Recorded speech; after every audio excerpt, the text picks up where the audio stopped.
sword when I walk, boy.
Hello everyone and welcome to the playoff edition of NGS Division A.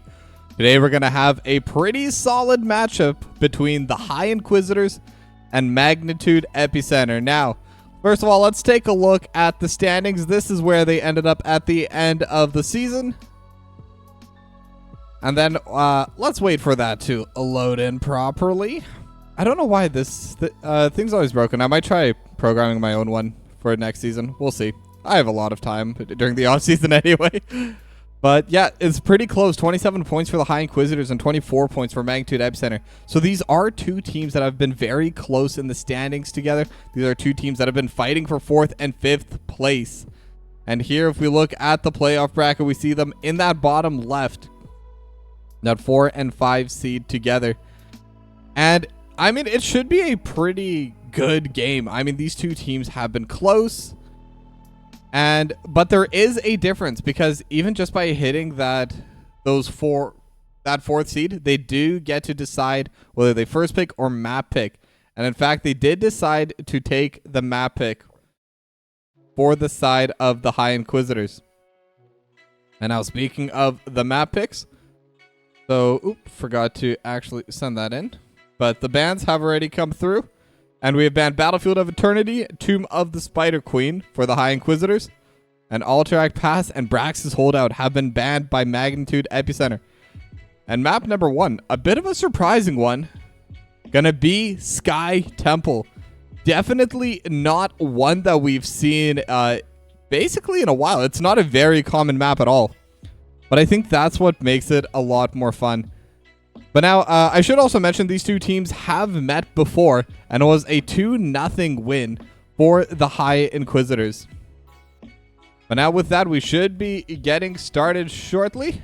Both teams are already in the lobby.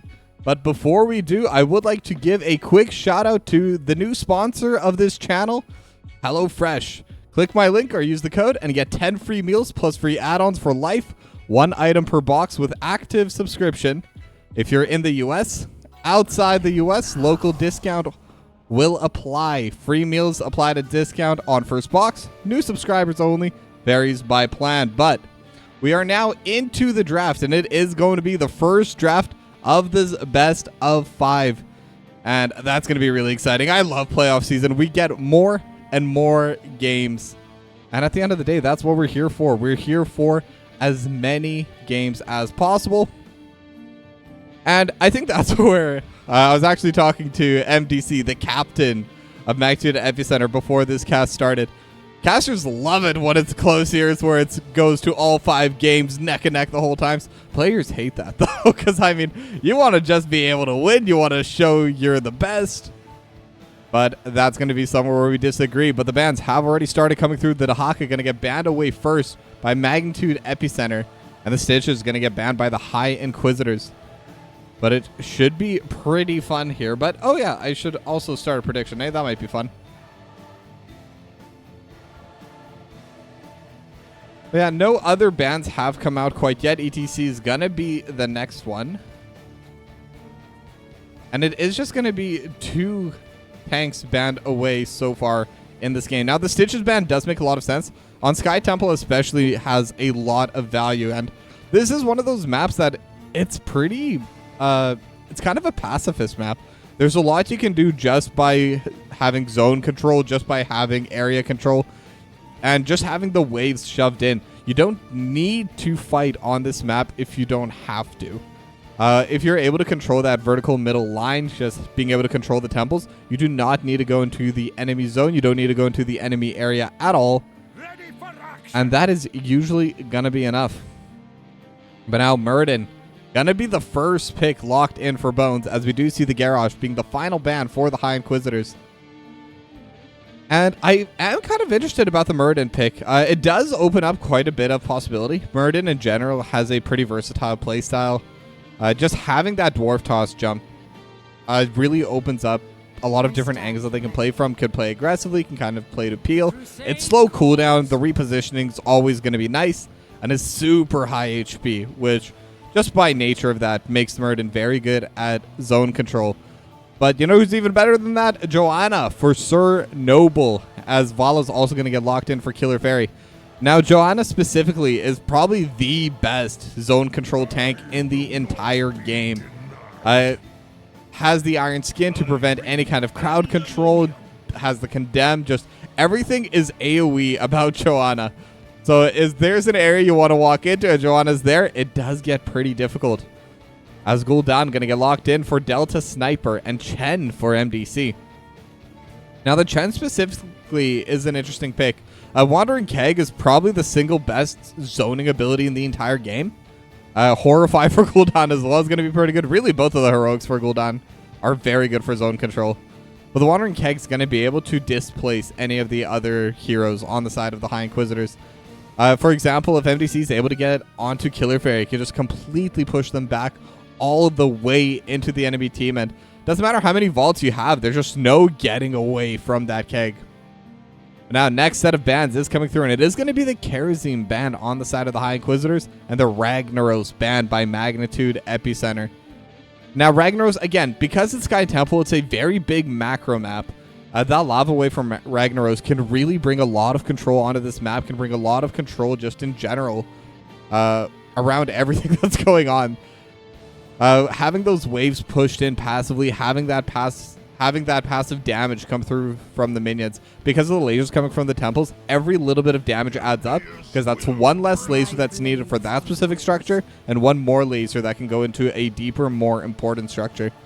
As Greymane and Sonya locked in for the High Inquisitors. Greymane for Kurama and Sonya for Tuesdays free.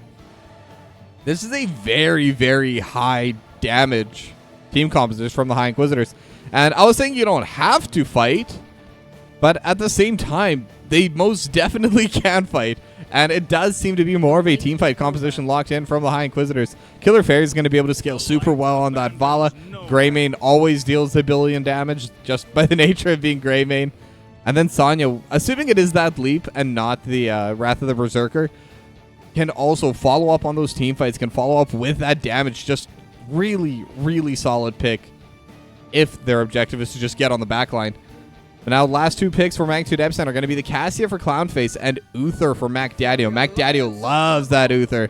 In fact, we see it banned away from Magnitude Epicenter pretty often, so pretty interesting that they have kept it live this time around. And the final pick is going to be the Anduin for Blue Abyss.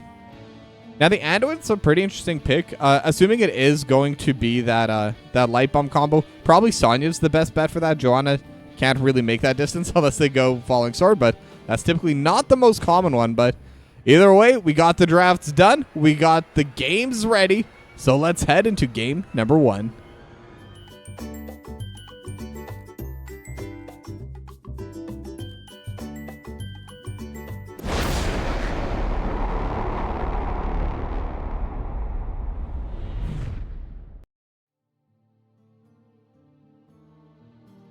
All right, and here we are loading into map number 1, Sky Temple, for the Division A quarterfinals between the High Inquisitors and Magnitude Epicenter. Now, this should be a very close game. I love taking those 4 versus 5 seeds, especially early on in the playoffs. I mean, a lot of the time, well, I say a lot of the time, my experience is exactly 1 season, and for anyone curious, this is about the time when I started last season, just before the playoffs started, so slightly over 1 season is how long I've been casting here, but new metas really start forming during these playoffs. A lot of different teams will start trying out new things. Lots of stuff has been hidden away that they've been saving for these playoff games, because at the end of the day, the playoffs are the games that are the most important. Now both sides going to start fighting over this watchtower, but it does seem like Magnitude Epicenter are going to be able to get the first move here. As right now, Clownface trying to walk forward, and it is going to be the auto attack build coming out from Clownface. That's really interesting to me, actually, because in general, I think the Lightning Fury build does do a little bit more damage. As actually Sir Noble starting to get really low. They're continuing to push forward, and the Fell Flames just over top. Sir Noble and Killer Fairy get taken down quite low. First move from Magnitude Epicenter. They're going to be able to get the push mid, and they're going to be able to walk down towards the bot lane. You got first move there as Bones, even going to delay the rest of the High Inquisitors from being able to follow up on this play. But as I was saying, the auto attack build is going to be a little bit interesting because they do have the Joanna, and that shield glare has a lot of value. It's going to have a pretty consistent blind for that DPS. But now both sides are just going to be continuing to trade back and forth just a little bit, as Clownface is going to get started over onto the siege camp, and the High Inquisitors are going to get started onto their own siege camp as well. But talking a little bit more about this build, I'm guessing what the idea for it is it does scale a bit better into the late game. Overall, the amount of damage you get once you get that extra range, and especially once you hit that level 20 talent, assuming they do go for that talent, where you completely ignore armor. It makes Clownface and Cassie in general really good into the Grey Mane and into anyone else that does get that armor. And I believe Sonya gets a lot of armor talents as well as part of the usual build. So at the very least, it's going to kind of force them to go either a different route for talents, or they're just going to be able to rip right through them. But Hand of Justice is going to get hit on a certain noble, but it's just going to be a little bit of poke going back and forth. Killer Fairy starting to get a little bit low on mana, but one thing I haven't actually mentioned yet, it is going to be Creed of the Hunter for Killer Fairy, so will be that auto attack build coming out of the Vala as well. As meanwhile, in the offlane, we have the usual, just both the offlaners not really going to be able to kill each other. I believe, if anything, MDC might be able to take down Tuesday's Free, but even so, it would have to be with a lot of time dedicated to it. But now both sides going to get started onto their bruiser camps, and Kurama should be able to take it pretty quickly. One of the benefits of having that Grey Mane is you're very, very fast at taking down those neutral camps. And the temples are going to be spawning in about 15 seconds. But right now, one thing I am starting to notice, there is a slight experience advantage in favor of Magnitude Epicenter. It's very slight. It might even just be the waves bouncing back and forward, or maybe they got a little bit more efficient during these previous pushes. But bit of a jump over in the mid lane. Hand of Justice not going to be able to do anything due to the Iron Skin.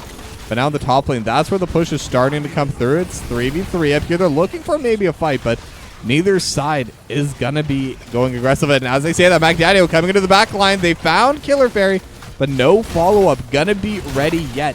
And now 4 members strong for both these teams. Actually 5 for the High Inquisitors. Tuesday's Free is kind of higher up there.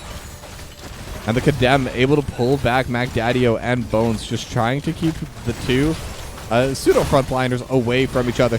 So it's going to be a trade of objectives for now, as both sides just kind of poking each other away. One getting poke over in the top lane, one getting poke over in the middle lane.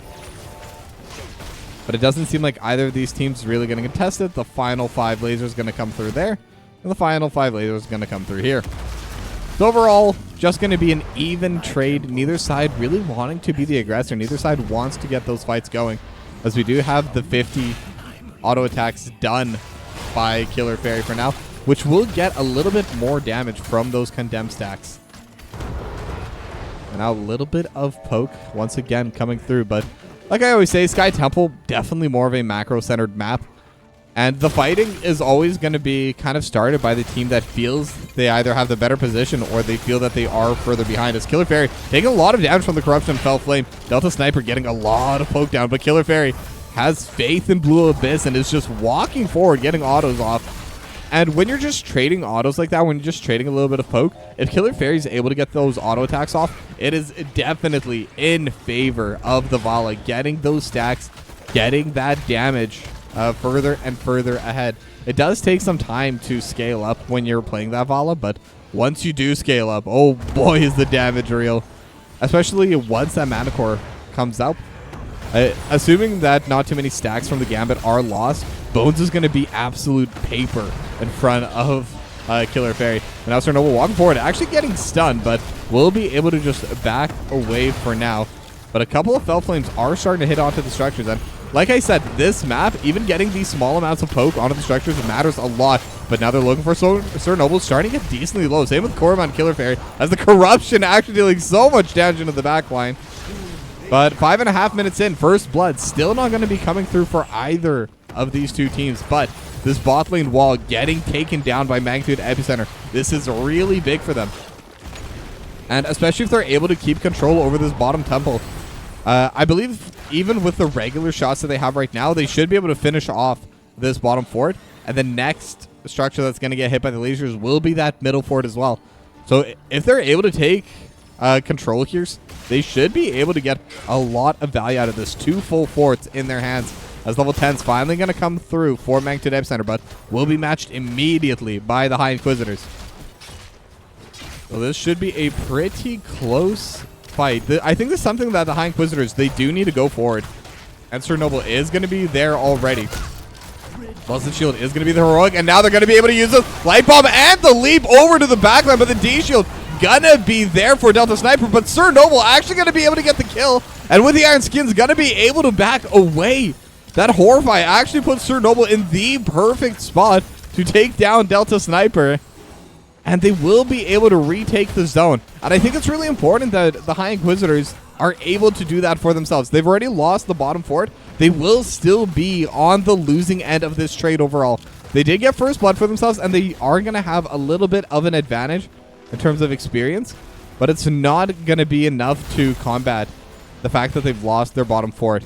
However, right now they are pushing as 4, and they really want to be able to just take this fort back the good old-fashioned way, just walking forward and taking it themselves. But right now, the defense is already there. Magdadio, Bones, and Delta Sniper, but Bones starting to get quite low, but Magdadio coming in with the clutch heal there. And with the trait, Bones should be able to just heal right back up, but Tuesday's Free is here. Leap is available if they do want to go forward, but no minions yet. Will make this a little bit more difficult.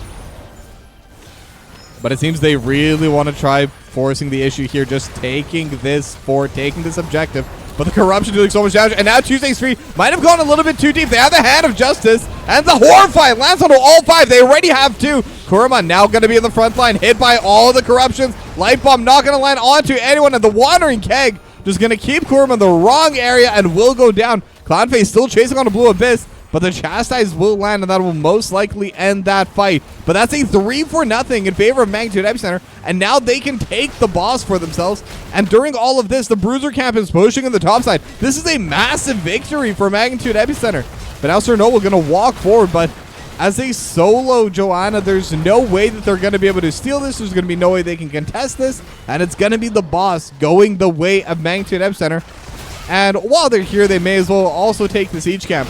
So this game has just been blown wide open for Magnitude. And now, just to make things even worse, they're just getting so much off this one play. Now they're going to walk up mid, take that fort for themselves. And they have almost a full level lead now, just slightly under. And now they have pressure in the bot lane. They're going to have the passive push in the mid lane as Bones looking for Tuesday's Free. Not going to be able to find the actual play there. But they're going to have all this pressure with the temple spawning on the top side.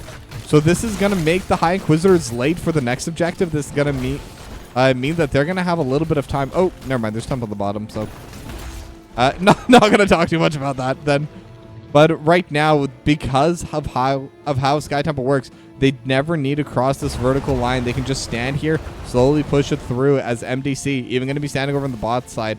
And now this is where the High Inquisitors want to make their play. They're going to lose the fort in the top side, but they could try to look for MDC. Wandering Keg will be a very good escapability if they're able to get it off, and they will be able to. So MDC will get a couple laser shots from this bot lane anyway, and I think even that on its own is good. Because right now, if they evenly trade for the rest of the game, Magnitude Epicenter will win. And right now, they're doing more than evenly trading. They're getting free push over into the top side. They're getting a little bit of poke, and even taking down this keep by about 20%. And like I always say on Sky Temple, every little bit adds up when it comes to taking down structures. Now, in the meanwhile, they have taken down the bottom fort, and now they will get a few more shots, the last 5 shots, over towards this mid lane. Won't take down the cannon tower, but it will get it quite low. As now the Horrify is going to get used, but Tuesday's Free going to be forced back to safety. So luckily not going to be walking into the rest of Magnitude Epicenter. Now this Bruiser camp has been stolen, but not going to be able to get any more damage onto this keep, but it will still be more experience going the way of Magnitude Epicenter. They're very close to level 16. High Inquisitors only just hit level 14. So about a level and a half lead right now for Magnitude Epicenter. They have the building advantage as well, and they're looking really good for the rest of this game, assuming they're able to hold on to their positions. But now both sides just kind of letting the waves do their thing. It's one of those states, Magnitude Epicenter, they don't want to walk up because they don't want to overextend, and the High Inquisitors don't want to walk up because they for the same reason, really. Neither side wants to be put in a position where they can get jumped upon.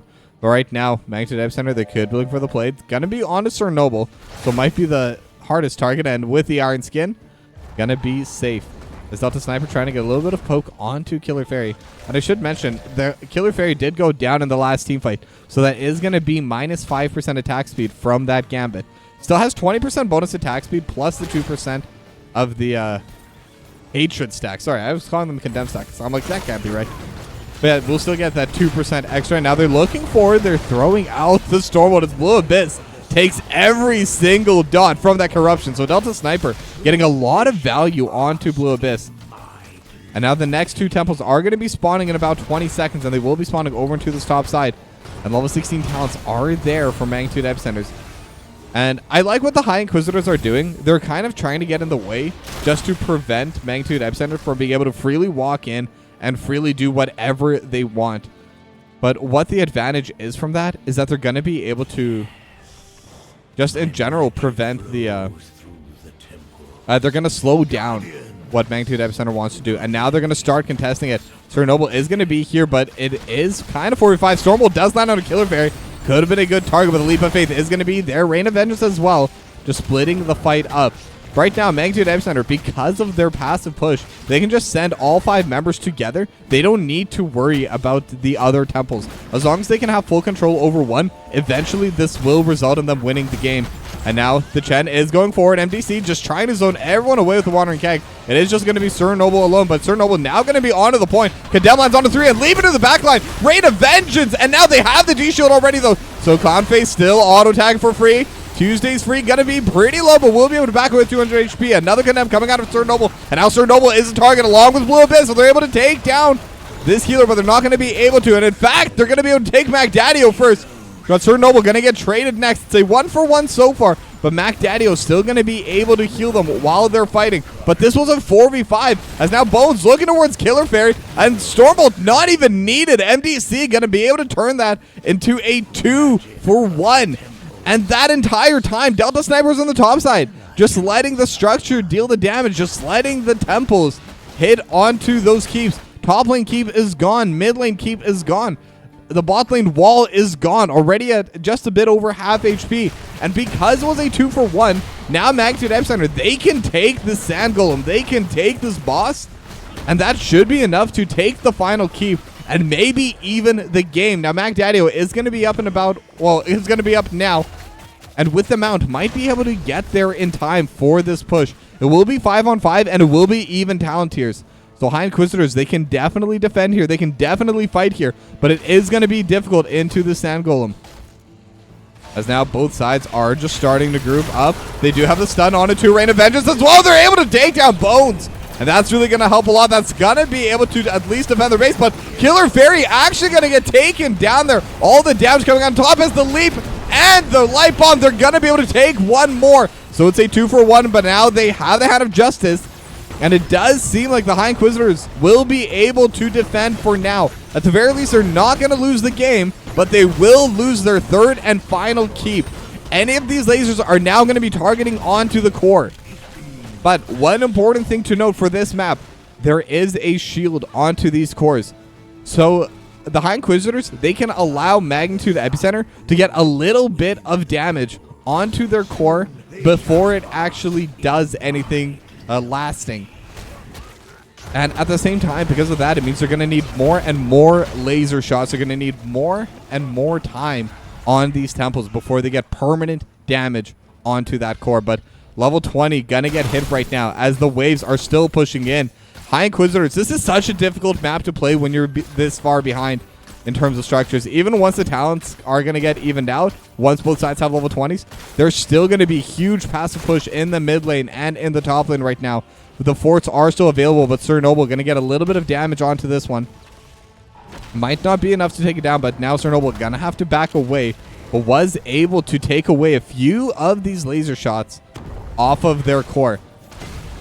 Now it's still going to be able to land, but now they're looking to fight. They are down to level 20, so this could be big. They have the Condemn, but it's not able to find 2 minutes. Killer Fairy could be the target here.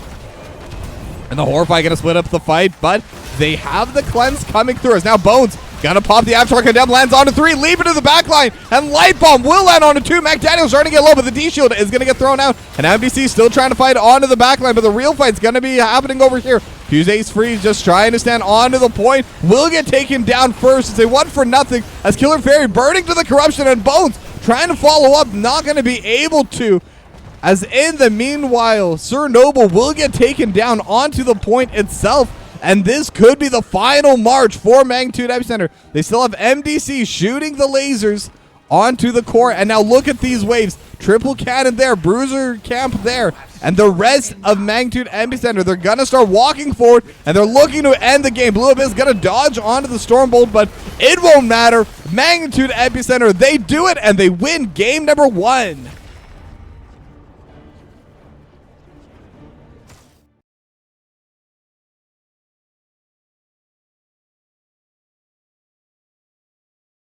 Really nice and close game here, but unfortunately for the High Inquisitors, Magnitude Epicenter, they got that early lead, and this is one of those maps where once that early lead goes into fruition, like I said at the start, they don't need to fight. And the High Inquisitors, they had a teamfight composition, and that made it so difficult for them. I think the MacDaddy Zuther has just been so strong this entire season, and in this series especially, that D-Shield has definitely saved them a couple of teamfight losses. I think any other ability, any other hero would not be able to accomplish the same thing. But either way, that's a good draft for Magnitude Epicenter, and it's a good game number 1. So now with that, we're going to go to a short break, and when we come back, we're going to have game 2 of this best of 5. So don't go anywhere.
Hello everyone, and we are going to be heading into games shortly, but really quickly would like to remind you about hellofresh.com. Check out all of these different items that you could get for yourself, and just by ordering today, you can get those delivered fresh to your door. Whoops, there we go. As we are heading into this next series, and be sure to click my link or use my code and get 10 free meals plus free add-ons for life. 1 item per box with active subscription if you're in the US. Outside the US, local discount will apply. Free meals applied as discount on first box. New subscribers only. Varies by plan. And now we are in this next series, or in this next map, we are on Volskaya Foundry. And this should be a pretty fun one. And again, this is one of those maps that's kind of an opposite, really. The objective is kind of ignored here pretty often. The Protector is very powerful for sure. No questions about that. It is probably one of the most powerful objectives. One of the most powerful bosses / vehicles in the entire game. However, it takes so much time to be able to secure it for the team. It takes so much effort as well, because you have to have one person at least just standing there doing nothing for a very long time in order to get that Protector on your side. And because of that, a lot of teams, they just kind of ignore it. Unless they're in the area, unless there's just nothing to do, they're just going to try and push and get that macro advantage instead. But now the draft is going to get started now. Sylvana's going to get banned by Magnitude Epicenter. High Inquisitors are going to be banning out that Uther.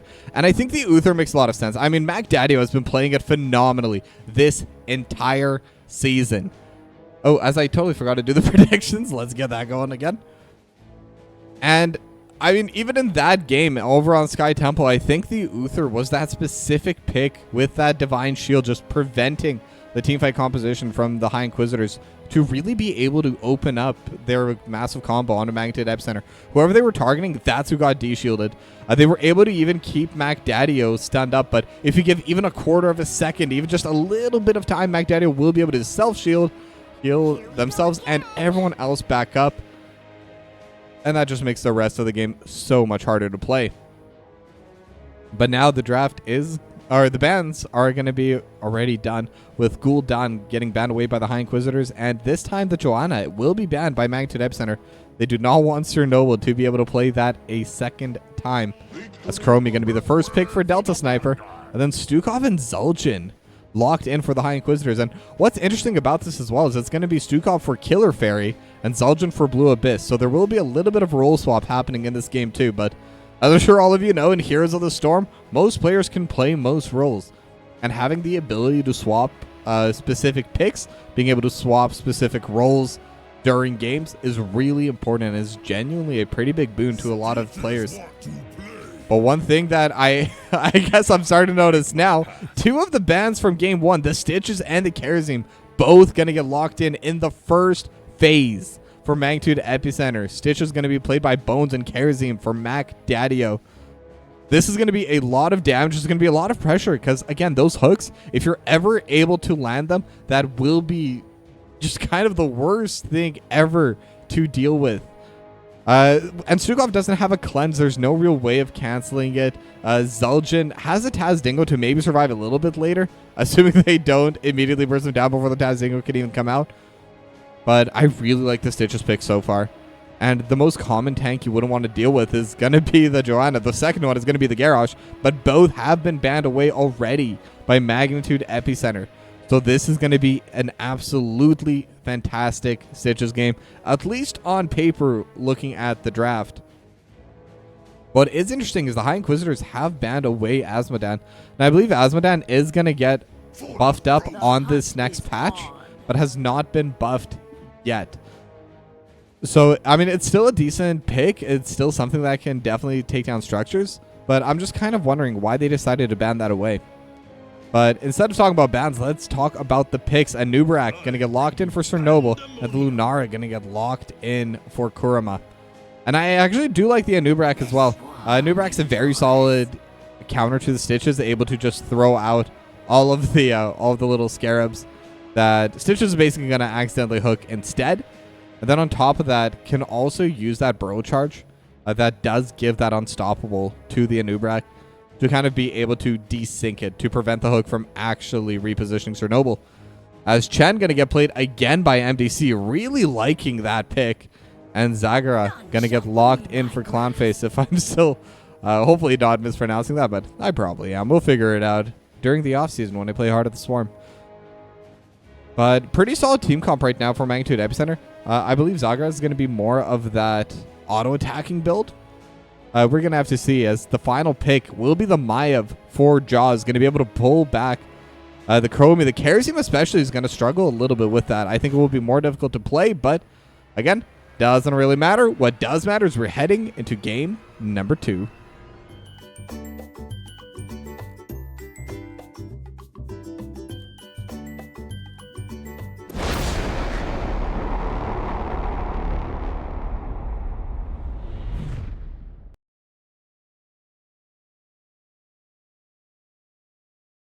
All right, welcome back, everyone. And here we are on the next map, Volskaya Foundry, between the High Inquisitors and Magnitude Epicenter. And FrostyDog224, thank you very much for the Tier 1 subscription. Welcome, welcome. Now, all 5 players, at least for now, gonna be grouping up towards this mid lane. Still waiting to see where Mac Daddy is going, but most likely gonna be grouping with the team. It's very rare where the healers do come through, as I totally clicked the wrong scene. There we go. My bad there. I thought I was totally in game. It's hard to see because I have my Twitch open and there's a 30-second delay, so I do apologize for that. But y'all haven't missed a thing. We're already going to be going into this game here. And now both sides just going to be grouping up here into the mid lane. Bones looking for the hook, not going to be able to land it onto Killer Fairy. As Delta Sniper now going to be getting a little bit of poke down into the backline is Blue Abyss. Looking forward. They have pulled back Mac Daddy, but not going to be able to accomplish too much more. Mac Daddy is going to be pretty low. Same with MDC, but a lot of that damage is going to be just through that little bit of... ooh, the hook does land onto Blue Abyss. The Blue Abyss needs to get away, but won't be able to. First Blood going to be going over immediately for Magnitude Epicenter. And that's already 2 hooks coming in for Bones. And that's going to be pretty big for Magnitude Epicenter. They're going to be able to get that early advantage. MDC already shoved out that bot lane. Jaws not going to be able to walk forward to get these little XP orbs, as now they're looking forward in the top side. They have the Dragon's Breath coming out from Delta Sniper as well, just trying to hit onto Kurama. Kurama going to get hooked back, but they don't have the damage to follow up immediately. And I do think they do need that level 10. They do need those heroics coming out with the Gorge. And I think that Gorge will definitely be able to help out to be able to take down both Jaws and Kurama. They're both very fast. They don't really have that much crowd control on the rest of the team. So I think if they're able to reposition them kind of further back, then they can start consistently getting those kills. As Mac Daddio and Delta Sniper gonna take down the fortification camp. Blue Abyss and Killer Fairy gonna be able to take down the other one for the High Inquisitors. But now it is going to be a bit less than half a level lead already for Magnitude Epicenter, just mostly from that first blood and a little bit just from the current state of the waves. As now it's going to be 4 versus 4 up into the top side. Blue Abyss trying to get a couple autos down onto Delta Sniper.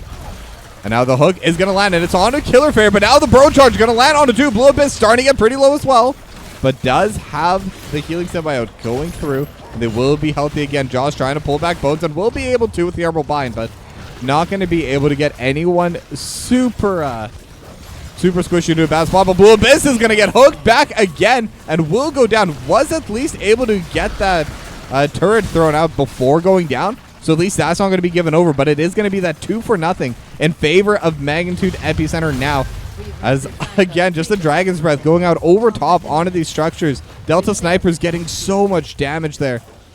Now Kurama and Killer Fairy both just trying to defend onto this top side. But again, second game in a row as Killer Fairy. He's going to get hooked. And these hooks just never miss. Killer Fairy going to be able to dodge away on that final Dragon's Breath.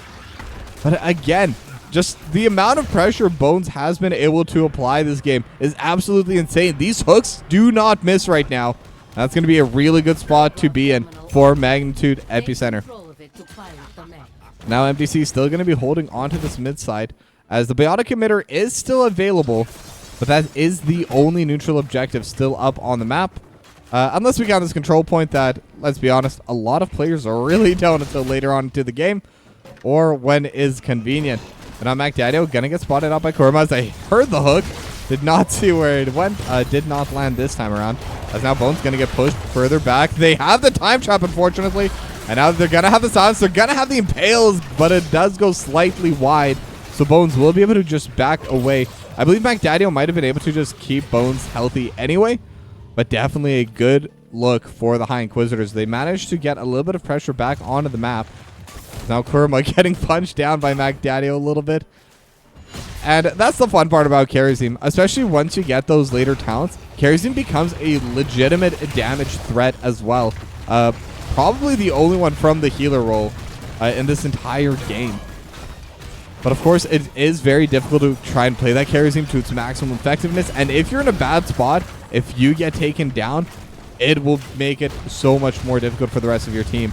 And in general, it's just such a high skill cap. As now Chernobyl getting jumped upon, but will be able to just use that burrow charge to get over the wall. And now Jaws trying to pull them back. Going to only be able to pull back Bones and MacDaddio. MDC also just using the flying kick to get a little bit of damage. Now Jaws hooked back, and that's going to be another kill for Magnitude Epicenter. 3-0 overall for the kill score. And now they're going to be able to retake onto this point. They're looking for Delta Sniper, though, but no follow-up yet. They have the Impale, but the damage just isn't there. They have the slow as Kurama actually able to land a pretty solid burst on a Delta Sniper. But Killer Fairy still getting DPS down. Blue Abyss is here as well. They're just hitting onto MDC, and they have the stun. They have the Impale. They're seeing a few more autos, but the shield is starting to come through. They have the Lurking Arm, and one final tick will be there.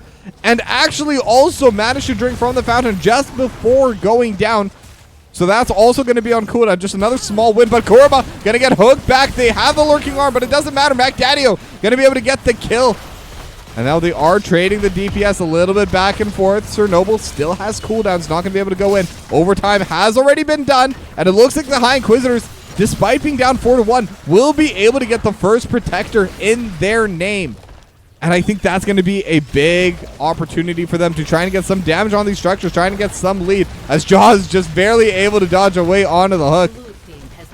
Now they are looking to take down this mid lane wall. It is a pretty early Protector, so it's not going to be as powerful as those later game objectives. But Delta Sniper tanking a lot of damage from this Protector. Clownface still looking for the backline.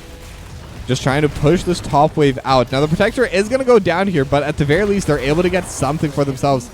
Blue Abyss just going to get hooked, actually, and with the Gorge as well. Could be a very bad spot. Chernobyl trying to slow down Bones, and the Gorge not going to be able to bring Blue Abyss behind the wall, but it's also not needed. Another hook from Bones once again, just showing why the Stitches is always banned against this team. Level 11 to level 9. Level 10 is on the horizon for the High Inquisitors, but they didn't have it earlier on, and they're still going to be down it for a little while. And now with that, the Biotic Emitter is going to get taken by Magnitude Epicenter as well. As the High Inquisitors, they're starting to fall quite a ways behind now. One full level down. They're down quite a bit of structural damage as well, despite them having the Protector. But now they're looking towards Bones. They have the Impale, but Bones just able to run it out. And I'm looking at both of these team compositions, and in general, there's just not a lot of follow-up to the initial engage for either of these two teams. But I think the main power right now is that when that's the case, having the repositioning, as I like to call it, from the hook of Bones, it's definitely going to bring more value than just the flat-out stun coming out of the burrow charge and the Impale from Chernobyl. Once those level 10s are there, and it is going to be, I believe, the containment disc coming out of Jaws, that might give them more opportunities for plays, but it's still going to be very difficult. As now Bones and MDC, they're just such a tanky front line. It'll be a while before Kurama's going to be really able to just DPS straight through them. But it is important to note that Lunara does have a lot of DPS, especially with that later game scaling. If they're able to get onto Clownface, they could definitely just burst them, as MacDaddio going to get stunned up, but will be able to just run it out. And it is interesting. It is Thornwood Wine coming out of Kurama.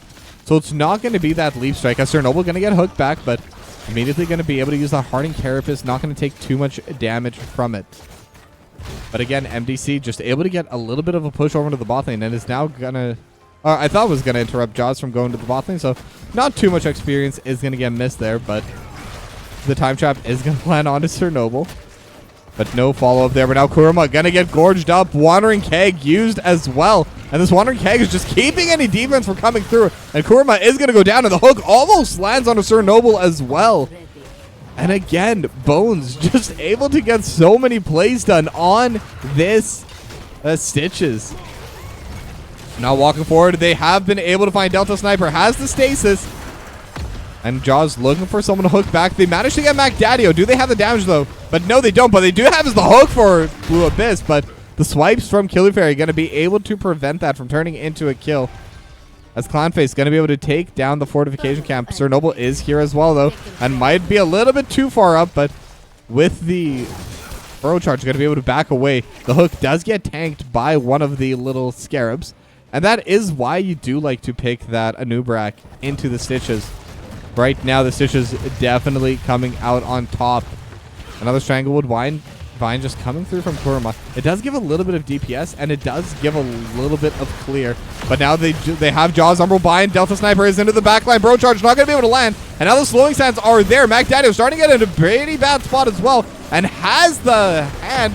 The Divine Palm for Mac Daddio going to be able to keep them alive. But now they have the Cocoon, and they have... Everyone's adjusted everything. They have the Cocoon for Mac Daddio. Gorge for Jaws, as Jaws should be going down here to the back line. Will get finished off by Mac Daddio, and the Devouring Maw able to keep Kurama and Killer Fairy out of that fight. But now Lurking Arm actually dealing a lot of damage over to Clownface in the back line. But now they are starting DPS onto this mid lane fort. They haven't gotten any major structures yet, but almost 2 full levels in the lead for the side of Magnitude Epicenter. Now Blue Abyss just trying to poke them down, get anything in their favor. Blue Abyss just getting those stacks on the passive. Wants that double twin cleave. But mid lane fort will go down, and Magnitude Epicenter, they got themselves the first break as Bones still positioning for a hook and able to land it, but it is onto Sir Noble, not the target they want. So they're not going to, well, they don't have the Gorge anyway, but typically they do not commit the Gorge onto that Anubrak regardless. But now Fortification Camp going to get started by Kurama, so at least that will be going the way of the High Inquisitors. And they will be able to take their own Siege Camp as well. The Siege Camps are going to get matched on the red side by Magnitude Epicenter, as they do get that for themselves. And the next objective has been up for a while over on this top side.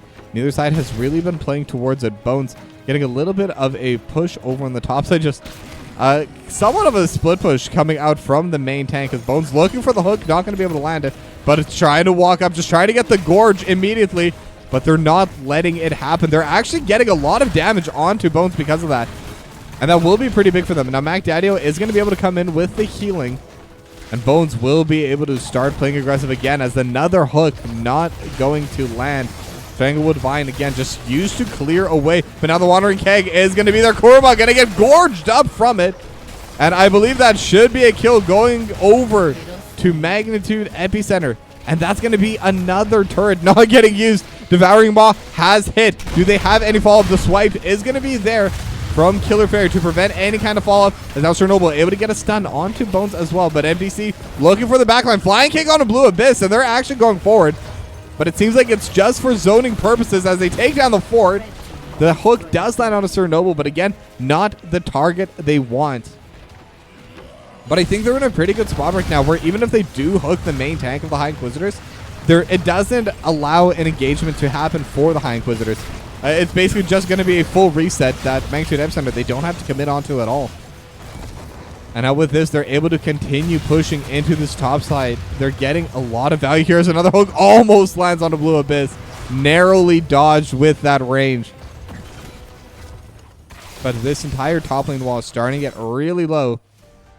As Magnitude Epicenter, they are backing up. And it does seem like they want to start pushing out this mid lane a little bit. They did take a little bit of damage over onto this fort. I assume just from waves going on back and forth. And MDC going to knock down this cannon tower as well. And a little bit of a pullback with the Umbral Bind from Jaws. But again, this is a Chen. You're not going to 1v1 the Chen anytime soon. But Wandering Keg is coming through. And Jaws is going to be able to dodge onto the hook. Containment Disc will go wide as well. But Jaws is in a good position. And that is 2 heroics spent. But the Containment Disc is a slightly lower cooldown. But now the bot lane, that's going to be the next target. They have the Devouring Maw. Over into the backline. Sorry, not devouring maw. Lurking arm, but Sir Noble's the one that's taking a lot of damage. 160 HP and will get taken down. The roaches coming out of Clownface, dealing more than enough damage. And now they do have Killer Fairy in the Devour. Bones is starting to get low. Devouring Maw able to prevent everyone back, but now Killer Fairy is alone, just trying to survive, but won't be able to. It's a 2-for-0 so far. Jaws onto the backline. Another hook lands. Taz Dingo is going to come through, but same with the time trap. And there will be the end of Blue Abyss, and it's a 3-for-0 in favor of Magnitude Epicenter, as they do manage to win this team fight for themselves, and they should be able to take this bot lane for at least. There's still 40 seconds before Blue Abyss is up. 20 seconds on Killer Fairy. Chernobyl will be back up to defend onto this bot lane wall, but I mean, I don't think there's anything they can really do. Even if all three of them were there, I think they're just going to have to give this. At the best case scenario, they could buy some time. But worst case scenario, if they do get hooked, if they do get caught out, they could go down as well and honestly potentially lose the game there. But Magnitude Epicenter, it looks like they want to keep going. They almost have their level 20s. They have the keep, but they are going to back out now. And now the fortification camp is available, so they are going to get in a position here to just steal this back in their favor, and they will have the turrets going over to Mac Daddio. And this is, again, just an excellent position to be in if you're a Magnitude Epicenter fan. Just being able to have the bot lane fully under their control, mid lane fully under their control, and top lane fully under their control. And now Bone's even going to come down and just smash out a good chunk of this wall as well without any minions, without any waves. They just don't need to worry about anything. They have level 20s. The hook almost lands on a Sir Noble, but not going to be able to come out in time. This would be an opportunity for them to try and fight, but the positioning is just going to be really difficult for the High Inquisitors to find, especially when you do have the Anubrak. You want to be the aggressor, and you want to be the one to have those engagements coming out from the side. Tip probably onto Delta Sniper or Clownface, but right now it's just difficult to find that angle. And now the Biotic Emitter also going to get secured for Magnitude Epicenter as another hook almost lands on a Sir Noble. Not going to be able to land just in the last little bit. But now Mac Daddio is going to be in the cocoon, as now they're looking even further back. And now that could be the target, but it looks like they're just trying to ignore Mac Daddio. But Mac Daddio is going to be there, going to get hooked back as well with the Emerald Bind. But the damage just isn't there. There's so much mobility on this Kharazim. I do like the look, though. I really like that they are aiming for that little bit of a play where they want to cocoon out the healer and then play behind them. And I think that is the answer, because right now it is the Divine Palm. So the Divine Palm is going to be able to save whoever they jump upon. But if they have the cocoon onto the healer, if they have the cocoon onto the Kharazim, there's just going to be no Divine Palm coming out. And then they can win that 4v5. But still, it is going to be that next protector, most likely going the way of Magnitude Epicenter. The hook not going to land on the Killer Fairy, but it looks like Killer Fairy wants to run forward anyway. Almost was able to get the Gorge. But luckily, the movement speed was there for Killer Fairy. And now, with MDC getting the final bit of percentage, the protector is going to be there. Now Sir Noble going to get gorged up. Still no level 20 there as Jaws looking for the backline at the same time. Not going to be able to find it, but Delta Sniper could be in a bad spot. But Killer Fairy is the first to go down. And now everything else coming out on top. Jaws has Emerald Bind, but doesn't have the HP and will get taken down. It's 2-for-0. Sir Noble is sitting at 600 HP. Will be the next to go down, but Blue Abyss able to take out Delta Sniper in the backline. So it is a 3-for-1. So at the very least, they get something back for themselves. But with the protector there, with these keeps going down, it looks like they're just going to run right past it. They have the cannons here as well. And this will be Magnitude Epicenter taking game 2 for themselves. And they're 1 win away from getting into those semifinals.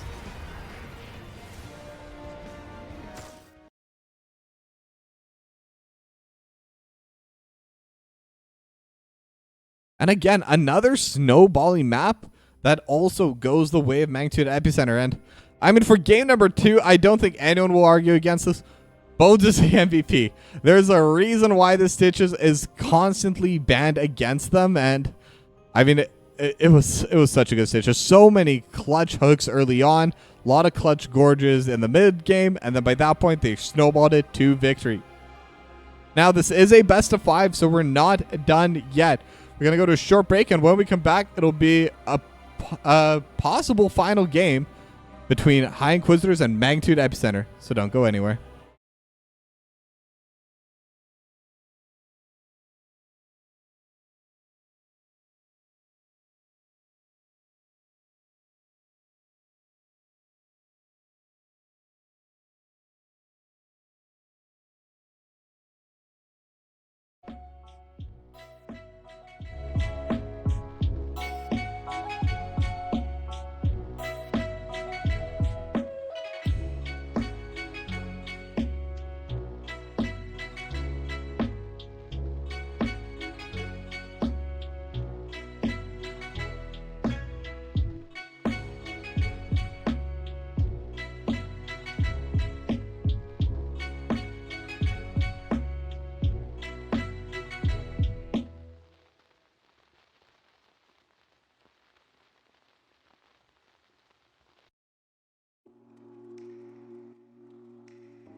Garden of Terror. All right, we are back with the third and potentially final game between High Inquisitors and Magnitude Epicenter. Once again, I would like to give a quick shout out to HelloFresh, today's sponsor for the stream. Be sure to click the link in the chat, give it a go, and no matter what country you're from, if HelloFresh has there's going to be a discount for you. But either way, it's going to be game 3, and if they're able to win it on the side of Magnitude Epicenter, they will get that 3-0 sweep and be able to go straight to those semifinals for Division A. But High Inquisitors, they gonna need to win 3 more. They need to try and get that reverse sweep. It's a difficult spot to be in, but they are a solid team. They are the higher seed, and they definitely could pull it off. But now, it is going to be very different bans coming out for this next game. Dahaka is still going to be the ban, which I think makes sense. Dahaka is really good on Garden of Terror. But the Ragnaros, we're seeing it in this third game as well. It was banned away in game number 1. I believe it was ignored in game 2. But High Inquisitor is changing their bans just a little bit. And they're actually leaving Stitches and Uther available for Magnitude Epicenter. That's a pretty interesting choice in my opinion. But, I mean, MDC has definitely been an absolute thorn with that Shen and the Ghoul down for Delta Sniper as well. And I think it's just one of those cases where it's just so many choices for who to ban. And they're all good bans, but you can only get 2. But instead of taking any of those picks, it does look like Delta Sniper is going to log in that Tassadar. And I've seen a lot of Delta Sniper Tassadar this season. Is absolutely phenomenal on this hero. Is able to provide so much damage. So just really crazy gameplay. At least that's what I'm expecting to see from Delta Sniper. And Son of a Dixon, thank you for the Prime sub. As we see the next set of picks, and it's actually going to be Uther locked in for Sir Noble as the main tank, most likely. Not necessarily, but most likely. We have seen some different picks coming out before for this High Inquisitor squad, but typically Sir Noble is that tank player. They could go double healer. They could go Sir Noble on the healing role, because, again, these players, they're very versatile in their strategies. They're very versatile in how they like to play, as the Malthael is going to be the pick for Tuesday's free. Now, the Stitches was available, but it is going to be Garrosh locked in for Bones instead, and Taika is going to get locked in for Clownface. I mean, looking at this team composition already for Magnitude Epicenter, they're going to have a lot of long-range damage and a lot of long-range poke. If Tychus does start pulling out that Commandeer Odin, getting that Odin mech just gives so much extra bonus attack range. And Garrosh will try and throw everyone further back, but between the burst that Delta Sniper has and the burst that Cloudface is going to have on the Tychus, it's going to be so difficult to survive it. So I am wondering how the High Inquisitors are going to try playing into this and what picks they do want for themselves. But now it's going to be the Blaze ban from the High Inquisitors and the ETC ban once again from Magnitude Epicenter, kind of mirroring those bans from game 1, just in a different order. And Malthael is really good into front lines as well, but does struggle a little bit into Garrosh. Does a lot more into high HP heroes. And Garrosh is one of those armor tanks, so isn't able to get quite as much value out of it. But Alex Straza going to get locked in for Killer Fairy, so it does look like it's going to be that double healer team composition from the High Inquisitors, which means this Uther is going to be the main tank Uther coming out of Sir Noble. Now Genji locked in for Kurama as well. And Genji's really good at taking down Tassadar, really good at taking down Tychus.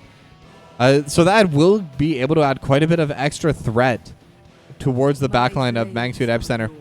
Now, final 2 picks going to be the Sonya for MDC and the Deckard Kane for Mac Daddio. And Illidan for Blue Abyss. Okay. Now, that's this is a really interesting draft coming out of the High Inquisitors. They have somewhat of a frontline with Uther and Malthael, but in general, they are a bit squishy. And with this double healer with kind of less of a frontline, I think it will be a bit difficult to play, but they're definitely throwing everything they have. They're definitely going to give it a go. Can Magnitude Epicenter win this series, or can the High Inquisitors take us to game number 4? Let's find out right after this.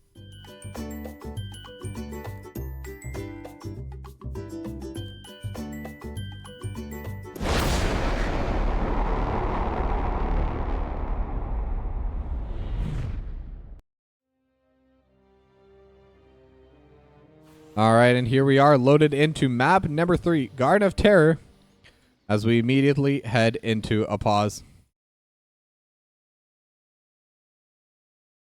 All right, so since we're paused anyway, yeah, it looks like someone's going to be taking a quick bathroom break. Well, may as well very quickly go through this HelloFresh website for you all.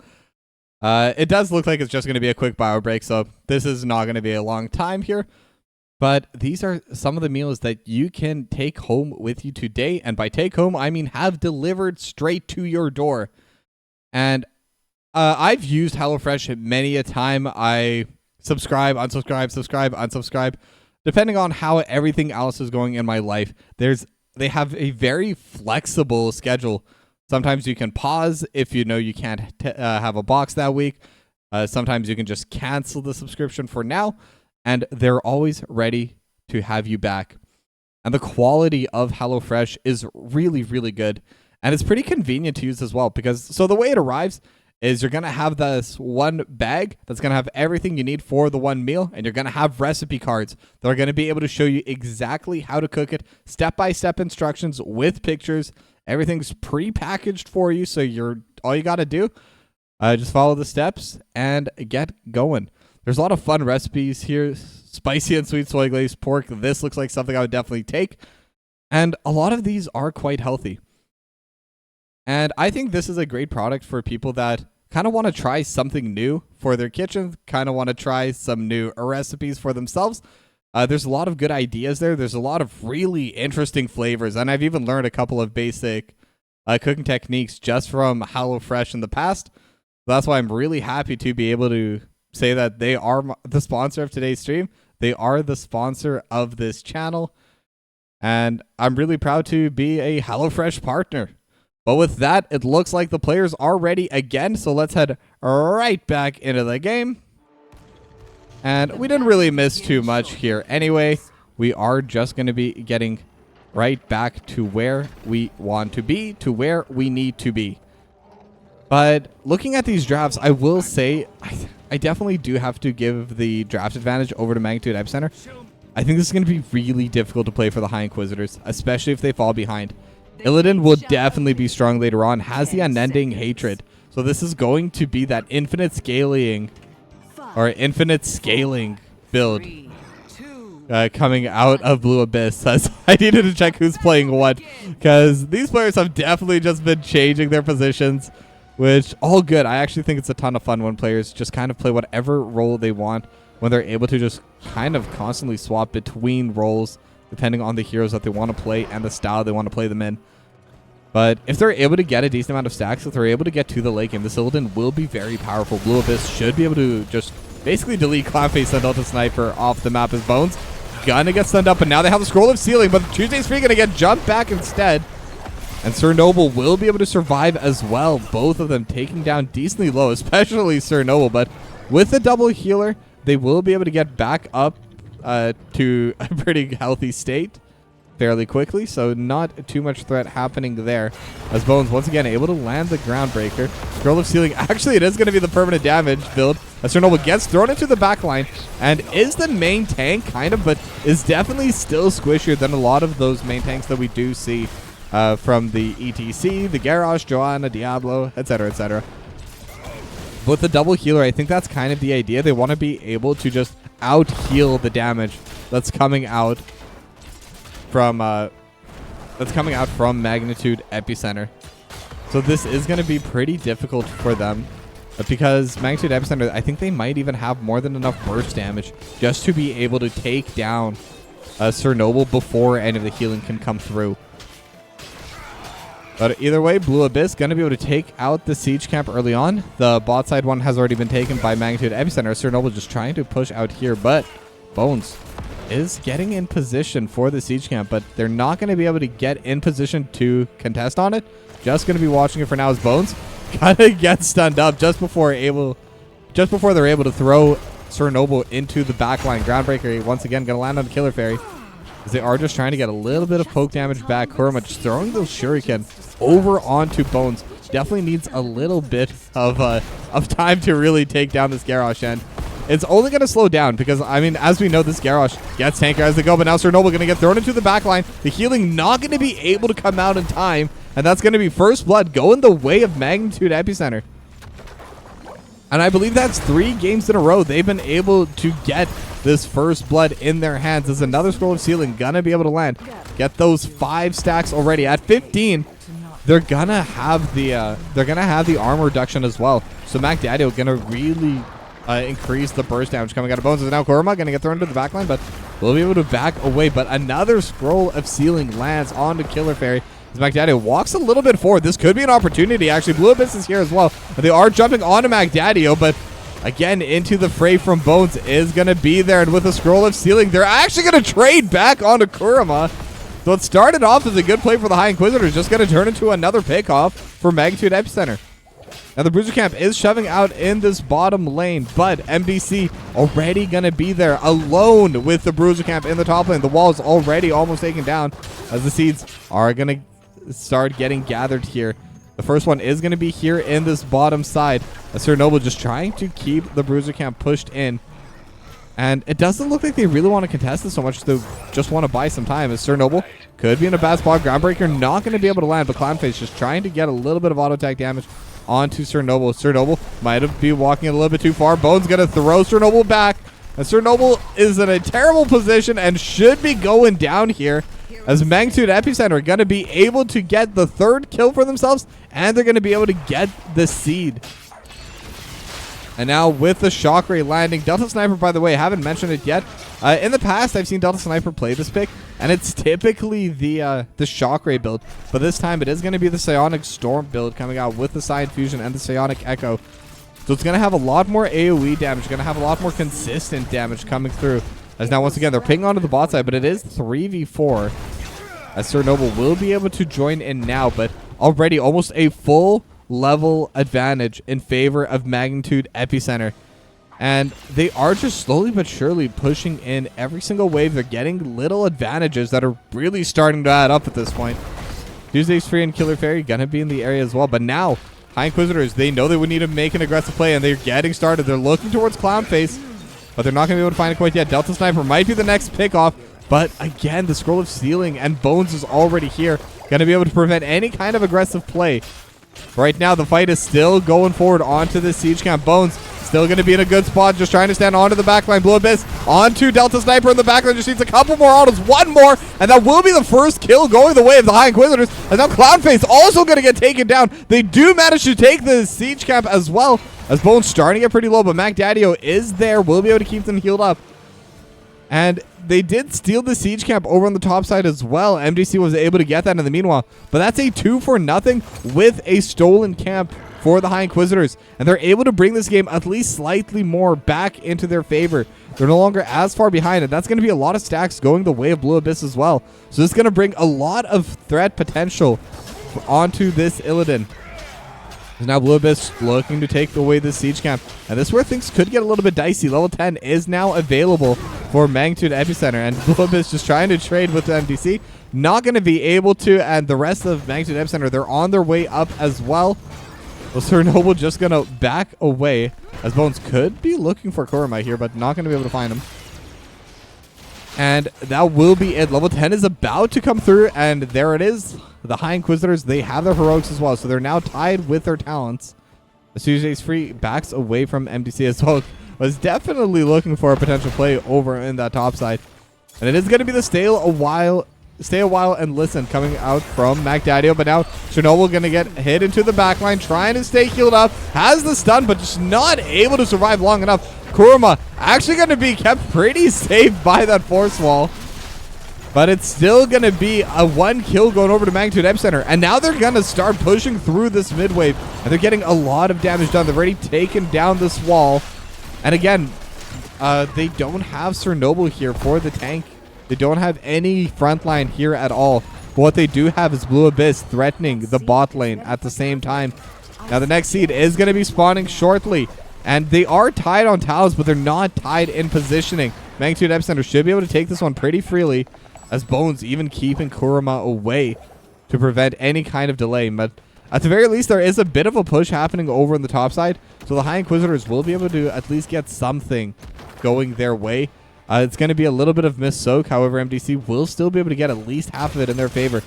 But now, this actually could be a moment for the High Inquisitors. It's 4v5 here if they want to engage. But again, it's so difficult for them to engage. All Sir Noble can really do is just kind of walk at them. They do have the hunt. So that could be their opportunity, as Killer Fairy could have been in a bad spot, but able to throw Bones away. But now the hunt does come through into the back, and they're looking for Mac Daddio. Blue Abyss is here as well, as now they're starting to ping on a Clownface, but not able to follow through. Stay well and listen. Lands onto 3. Make that 4, actually. But they will all get woken up. There is no aggressive play available for Magnitude Epicenter, so that is just going to be used as a peel, but that is the hunt used as well. So it's a trade of heroics, and now they're going to be able to clear away this Bruiser camp as well. They're trying to DPS it, but they should be able to at least get good damage onto this wall. But Clownface still positioning forward, gets stunned up. But again, the healing from Mac Daddio is there. They have Bones just buying space. Sir Noble going to get thrown into the back line. D-Shield does come through, but it's just going to be used to delay a little bit of time. Black Hole going to land as well with the taunt. And Bones going to be able to get themselves another kill. It's 5-2 as the kill score, as the final seed gets locked in by MDC here on the top side. And now they're going to have the Guard and Terrors pushing in 3 of these lanes. And I mean, all of these forts are already super low. This very well may just be 3 forts going the way of Magnitude Epicenter. As now Killer Fairy going to get thrown back with the Wrecking Ball. A Warlord's Challenge not even needed from Bones. And that's going to be another kill going their way, as now looking for Kurama, not going to be able to find it. But what they do have is they're able to continue this push onto this bot lane wall, this secondary wall. And Magnitude Epicenter, they're in a really good spot now. They should definitely be able to secure this wall, considering their Guard and Terror is still over half HP. And Bones just walking forward, looking for someone to throw back with the Wrecking Ball. Not going to be able to find the play, but they will be able to find the zoning. And again, these Psionic Storms, they're just dealing so much damage. And now the Hunt coming out onto the backside. X-Strike over top as well. And Mac Daddio is starting to get pretty low, but to stay a while and listen, able to keep them in a safe spot. Blue Abyss is there. They're still looking towards Mac Daddio. The Warlord's Challenge is there. And now over in the meanwhile, they're in the back line. Look at the damage. They're able to take down Mac Daddio. Clownface is going to follow. Now the leap from MDC is able to land on a few, but the double healer, this is where it's strong. This is where it comes out. 3-0 for the High Inquisitors as they finally get a team fight in their favor. And now Blue Abyss, 41 stacks on Unending Hatred, starting to get more with Unbound. And getting that second charge is really going to help quite a bit later on. But this is going to be really solid here for the High Inquisitors. They're going to retake the siege camp. And it's pretty funny. They've won 2 fights, both of them for this siege camp. But can they get any structural damage with it? I don't think they will be able to, and it doesn't seem like they want to. They're just going to back it up. They're going to try and fix their waves, but their bottom keep is really low. So if Magnitude Epicenter are able to get any kind of push later on, this will definitely be able to get some... they'll definitely be able to get some pretty good value with it, to say the least. And now Sir Noble and Killer Fairy, they're going to get started onto this siege camp, but it is 2 healers. Not going to be able to take it down fast enough. MDC is there as well. In fact, all of Magnitude Epicenter, they are up in this top half of the map, just kind of trying to defend onto their own camps. And now Bones and MDC, they will be able to just take down their siege camp. And now they're going to transition over to their Bruiser. But this was still a massive win for the High Inquisitors. The level lead that Magnitude Epicenter had is all but gone. They're almost in a fully even state now. But that's only when you're looking over at the levels. The main thing that is going to be differentiating this game right now is the structures. Because right now, all 3 forts are gone from the High Inquisitors. Magnitude Epicenter has a pretty solid lead there. Sir Noble might have walked a little bit too far, but it doesn't look like Magnitude Epicenter, they want a full commit onto this. And yet, as I say that, Bones is still running, but not going to be able to find the angle. Now, while this seed is going to be up, there is the Bruiser camp pushing up into the top side. However, it looks like High Inquisitors, they want to fight. They have the level 16s already. Kurama is in the backline, has the deflect, and the Hunt going into the backline. Blue Abyss in the backline as well. And now they have the D-Shield, they have the Black Hole, and Bones is going to be the first target, but actually the Mouthfeel is going to go down first. Blue Abyss still looking for Mac Daddio, who needs a few more hits and not able to take them down. The healing from the well is going to be able to keep them safe. Now the stun over to the backline. Sir Noble still alive, but not for long. Gonna get finished off here. It's a 2-0 in favor of Magnitude Epicenter. Make that 3 as Killer Fairy goes down as well. And now this is where the push is really going to start coming through. They're going to have this wave over the bot side. They already have a wave pushing in passively in the top. And it's just going to be on to Blue Abyss and Kurama trying to defend into this. The double healer needs longer fights. And the way it's been playing, Magnitude Epicenter, they win the fights early. And because of that, they just cannot contest onto it. So the bottom keep is going to go down this topside wall. Somewhat alive. I mean, effectively it's down. And that's what's really going to make things difficult here. Level 17 now. Over a level lead again for Magnitude Epicenter with that teamfight win. With these camps getting stolen. And they got themselves a seed at the same time. So really good value play for them. As now they're looking for this topside siege camp as well. Kurama and Blue Abyss will be able to get it. But can they get away? Black Hole going to get thrown out on Blue Abyss. And Blue Abyss is going to go down. In fact, Kurama going to get taunted with the Warlord's Challenge as well. But X-Strike gonna get used to get to safety. They just have so much crowd control. They have the cleanse, the X-ray, the dashes. They're able to dodge so many abilities, but there's so many more ready. As Magnitude Epicenter get themselves a 2-0 in the top side. And the next seed is going to be spawning right there in 10 seconds. So they will, at the very least, be able to get themselves the second seed, assuming they even want it, because right now they do have Commandeer Odin ready, and they do have a slight wave, and they could just start pushing in here. Now, they've already taken down a good chunk of this wall, going to finish off the rest of it now, and they could just continue pushing forward onto this keep. It's also important to note, Scroll of Identify is at 21 stacks. That's already going to be, I believe, minus 10 armor? Yeah, minus 10 armor for 4 seconds. Whenever that Scroll of Sealing does land, it increases damage by quite a bit. And it's already a solid zoning tool, but on top of that, being able to use it as an offensive tool is just really going to help out the side of Magnitude Epicenter. As now they are fighting for the siege camp. Level 20, still not there. They're looking for the angle, but the force wall just able to prevent any kind of chase. But the hunt is already going to get used, and they're looking on to MacDaddy-O again. X-Strike as well. Stay well and listen. Only going to land on a tune because of that Blue Abyss. Going to be able to get the kill in the meanwhile. 52 stacks now jumping onto Clownface, but not able to continue onto this push. Now Kurama's on top of Delta Sniper, dealing quite a bit of damage, but doesn't have the X-Strike for that final little bit of burst that they need. And again, it's always this bottom siege camp that the High Inquisitors seem to be able to take when these plays happen. And now the seed will be available, so at the very least they could try delaying this. However, during all of this, MDC just pushing out the top side. There's a double siege camp over in mid lane. Now, the meanwhile, Bones just trying to buy time. Has the Warlord's Challenge, will go down as Clownface just dealing DPS, just trying to get in everyone's way. But I think despite this being overall a win for the High Inquisitors in terms of the main play, this is still going to definitely be benefiting Magnitude Epicenter. But now Blue Abyss is going to be able to get 1 kill back. And now jumping onto Delta Sniper is Kurama. Just needs a little bit more damage. And X-Strike gonna get used, but Delta Sniper able to get back to safety. But Sir Noble with the snipe gonna be able to get the kill there. But the final keep will go down, and they lose all of their structures going for that seed. They desperately need to get the wave starting to push in their favor. They need to get some kind of structural damage done as soon as possible. And now the next seed does spawn in 20 seconds, and they will have a brief moment where they will have the advantage.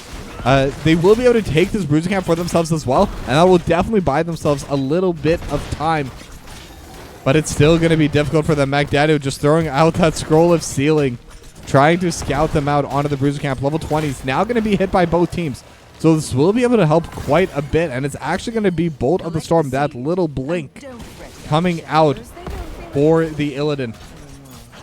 Now, High Inquisitors are already here, 4 members strong, and they will be able to secure this final seed. But can they get any value out of it? It's only 17 minutes, so it's not the most powerful seed yet.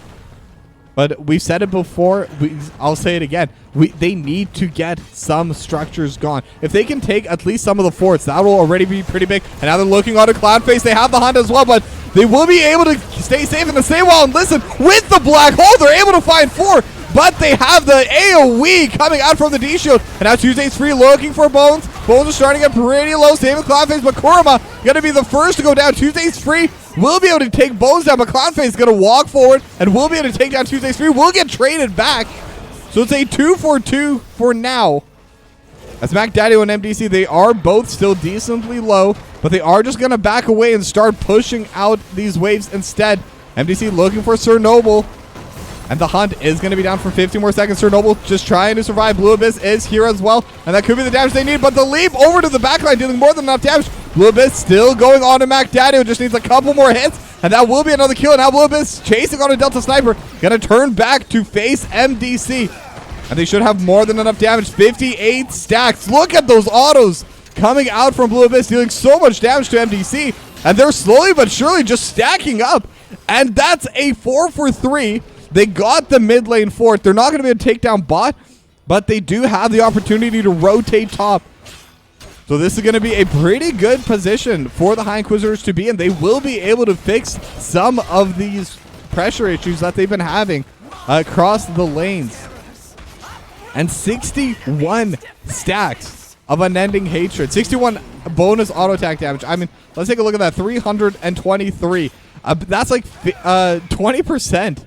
Of the damage that Blue Abyss has is from that one talent. That is a super valuable talent. Going to be able to bring out a lot of DPS, and the more they get, the more they can threaten that backline. And now they're going to be able to steal away another siege camp. Again, it's not going to help too much in terms of the pressure, but it will remove the pressure the Magnitude Epicenter will be able to exert onto the High Inquisitors. And now both sides are just going to slow down for a little bit. There will be a little bit of time before the next seed spawns. But what's going to be difficult now for the High Inquisitors is that they cannot lose any more seeds. If they lose one more seed, Magnitude Epicenter will get it. And with no keeps, with no forts, with no nothing except the core remaining, Magnitude Epicenter can threaten to end that game if they're able to get those Garden Tears in their favor. But now the push going to start coming out over in this bottom lane. High Inquisitors with 4 and Magnitude Epicenter with 5 members in this bot lane. Now Tuesday's Free is on the way down as the seed will be spawning over in this bottom side. And I will say, High Inquisitors, this is probably the best spot they've been in all game. They're still definitely behind. The pressure still definitely going to be going towards their side. But they're in a position where they can truly start fighting for it. And now, with 66 stacks now, by the way, still able to get a couple more waves before this team fight does start. Blue Abyss just trying to get more and more damage. Tuesday's Free starting to position out into this back line. The Delta Sniper is there, but Sir Noble going to get thrown into the back line.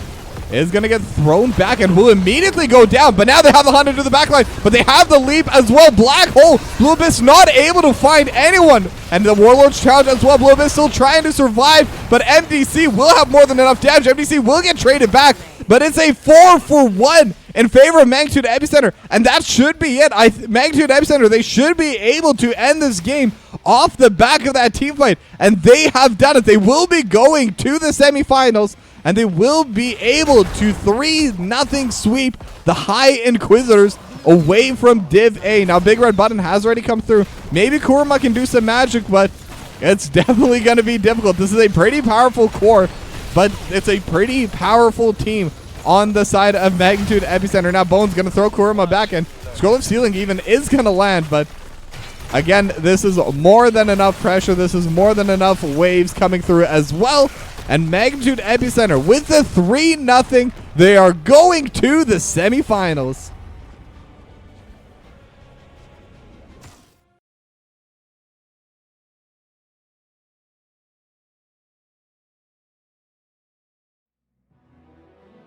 And I mean, I'll be honest, I think the High Inquisitors looked a lot stronger than I thought they would in that third game. I thought their draft would be really unplayable. I thought it'd be very difficult for them. But Blue Abyss managed to provide so much pressure to the backline with the help of Kurama. Just able to get so much damage. Blue Abyss got so many stacks. But unfortunately, Magnitude Epicenter, they adapted. They had MDC ready with the leap. They had a Mac Daddy-O ready with a stay a while and listen just to prevent any other follow-up. And by being able to play together, they were able to keep their backline safe. They were able to take down the High Inquisitors. Now, unfortunately, this will be the end of the season for the High Inquisitors, but Either way, congratulations to them. They did make the top 8. They had some fun in the playoffs, hopefully. And maybe and hopefully we'll be able to see them next season, but we will have to see. Now, that being said, let's take a little moment to try and get an interview started.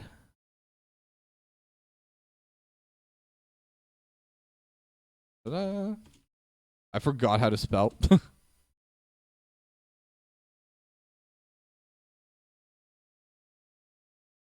Hopefully someone will be able to join us soon. I've sent the invite. And yeah, someone joined immediately. Hello, hello. Hello. Well, hello. Well, for everyone in chat, I am joined here by the captain of Magnitude Epicenter, MDC, who was playing in that offlane. And I mean, first of all, congratulations on making the semifinals. You just got a 3-0 sweep. And how does it feel? Oh, it feels great. I said this a few times in interviews. We, had a new team this year. A few new members, and took us a little bit of time to get kind of in the groove. But I think we're really hitting our stride right now, so we're happy with the way we're playing. So we're very excited. Yeah, and I mean, it definitely seemed that way this series. And especially in game 3, it really came out where, like, there's so many bans that the High Inquisitors wanted to throw out your way, but they only had 2. Now, is this something that you think is just due to the individual skill of your players, or is this just because as a team you're able to get the most out of those picks? Are you asking why they banned what they banned? Is that what you? I'm sorry. I'm asking if it was intentional to try and pull specific bans. Not necessarily. I mean, we weren't, 100% sure if I understand the question correctly. I apologize, but I don't.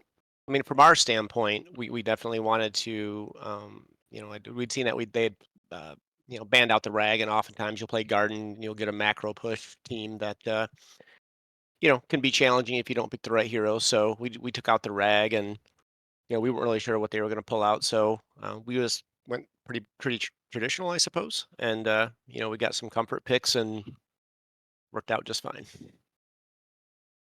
Well, with that, your next series is going to be against the winner of Crit Kickers and Gen M Esports. Now, what are your thoughts about those two teams? They're both very good. I'm not looking at the standings, but didn't Crit Kickers finish first overall? I think, or if they Yes. didn't, okay, yeah, they're a very strong team. We lost to them earlier in the year, and Gen M, you know, I think they're a team similar to what we played like in the past, where they kind of hovered around the bottom, but they don't play like they're at the bottom. I mean, they're one of the better teams out there. So whoever wins that match, I think we're going to be in for a really tough match. But we look forward to it. They're both really good guys, and both good, really good teams, and we look forward to it. Now, you were saying earlier as well that your team's finally starting to come together. You have those synergies built up. You're comfortable playing together.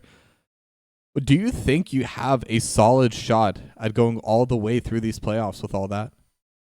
Absolutely. We wouldn't even play NGS if we didn't think we could win, right? So, I certainly there's teams that are going to give us a lot more troubles than the others, but I think once you come together as a team, I mean, this is a MOBA that is very reliant on synergy and playing together as a team versus individual skill sets, in my opinion, anyway. So if you can lock in what you're trying to do and pull off the strategies you're trying to deploy, then you can beat anybody. So we're coming in with high confidence, but we also realize that the teams around us are very stacked and talented as well. So again, we're excited.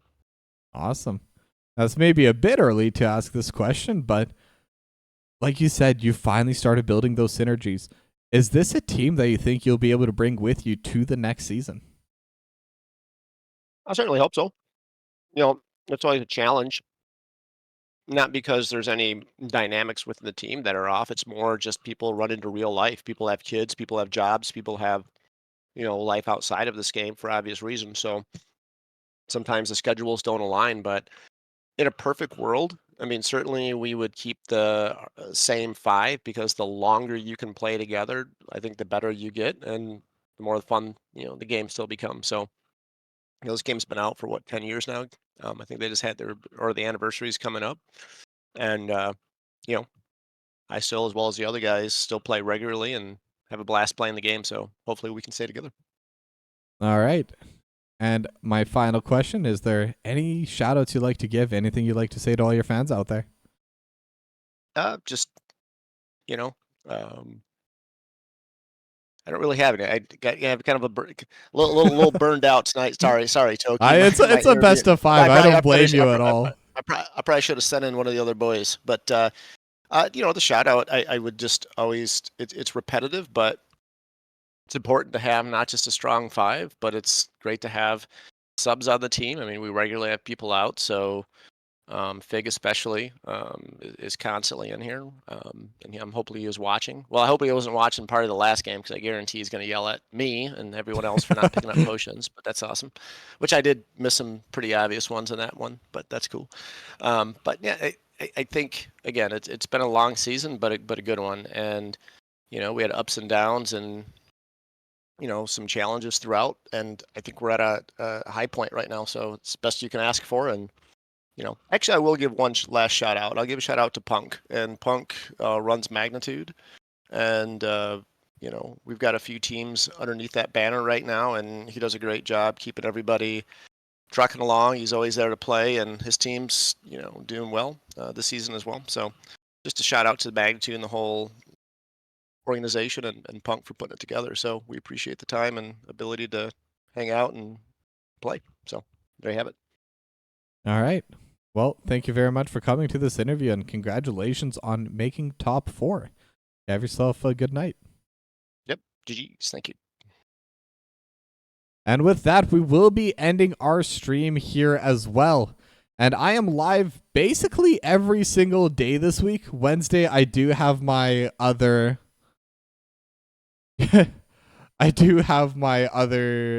league that I cast for. So unfortunately, Wednesday night, I will not be casting NGS. But Monday, Tuesday, Thursday, Friday, you'll definitely see me there. And once the signups come up for the semifinals, for the finals, I'm sure you'll be seeing more of me around for this season. And I'm sure you'll be seeing me for next season. So thank you all for watching, and I'll see you tomorrow night. You have a good night, everyone.